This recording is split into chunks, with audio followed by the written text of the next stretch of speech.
Bonjour à tous, bienvenue du coup pour la deuxième séance à la maison.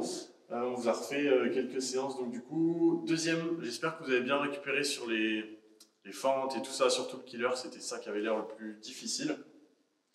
Du coup, une séance, on aura simplement besoin d'un manche à balai. Pour les personnes qui ont une barre, prenez une barre ou éventuellement un sac ou une bouteille d'eau, ça peut le faire aussi. Il y aura la partie échauffe, une partie avec des thrusters, des overhead squats et ensuite une partie un petit peu plus de gainage à la fin. Du coup, sur l'échauffement, on part sur 6 minutes. Vous avez 10 air squats, donc les pieds largeur un petit peu plus larges que les épaules. Et ensuite, on va juste chercher à faire une flexion au niveau des jambes. On essaie de garder le dos droit, d'accord? Et on se redresse, extension complète à la fin. Ensuite, vous prenez votre bâton.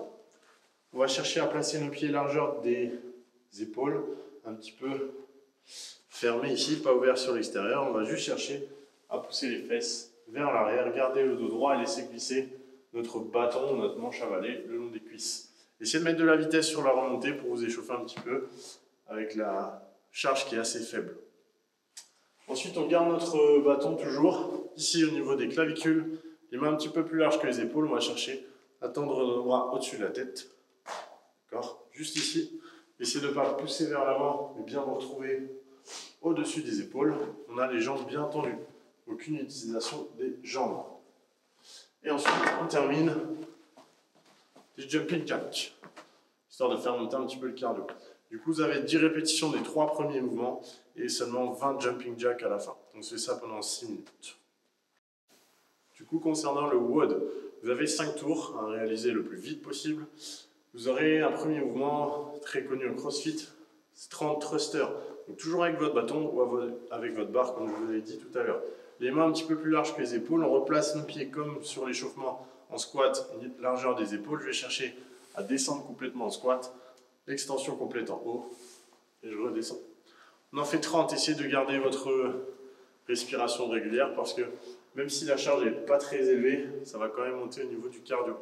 Une fois qu'on a fait ça, on écarte nos mains de façon à avoir notre bâton à peu près dans le creux des hanches. On le place au-dessus de la tête.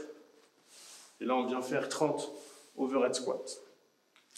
Et ensuite, dès qu'on a terminé ça, 30 secondes en planche. Donc soit sur les mains, soit sur les coudes. C'est vous qui choisissez. Si jamais, comme hier, ça devient un petit peu difficile, on pose simplement les genoux au sol.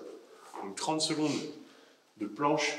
À la fin de chaque tour, on termine avec soit 30 DU à la corde à sauter, soit 60 singles. Si vous n'avez pas de corde à sauter, vous remplacez par des jumping jacks, comme on a fait à l'échauffement, on en fera aussi 60. Pour notre petit killer, du coup, vous avez 3 tours, on se fait 30 secondes par mouvement sur 3 exercices différents. Le premier, c'est du Superman, je suis allongé au sol, je serre mes pieds, je tends les jambes, je prends mon bâton ou mon balai dans les mains, je cherche à me grandir et décoller le haut et le bas du corps pendant 30 secondes. Si jamais ça devient un petit peu difficile, vous faites une pause et vous reprenez de façon à cumuler vos 30 secondes de travail. Deuxième mouvement, on reprend notre bâton prise large et on vient se placer 30 secondes en squat statique. On essaie de ne pas avoir les genoux vers l'intérieur, mais on les pousse vers l'extérieur en gardant bien le bâton au-dessus des épaules. Et on termine. Ah oui. Quelques abdos quand même. Je ramène mes pieds proches des fesses, je tends les bras vers le ciel avec mon balai dans les mains. Vous pouvez prendre une charge, une bouteille d'eau, une barre, ce que vous voulez dans les mains pour ajouter un petit peu de charge. Je vais juste chercher à écraser mon bas du dos au sol, remonter le plus haut possible et ensuite j'enchaîne.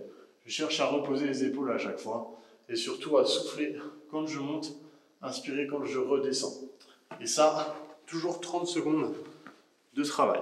3 tours, ça vous fait 4 minutes 30 pour terminer cette séance.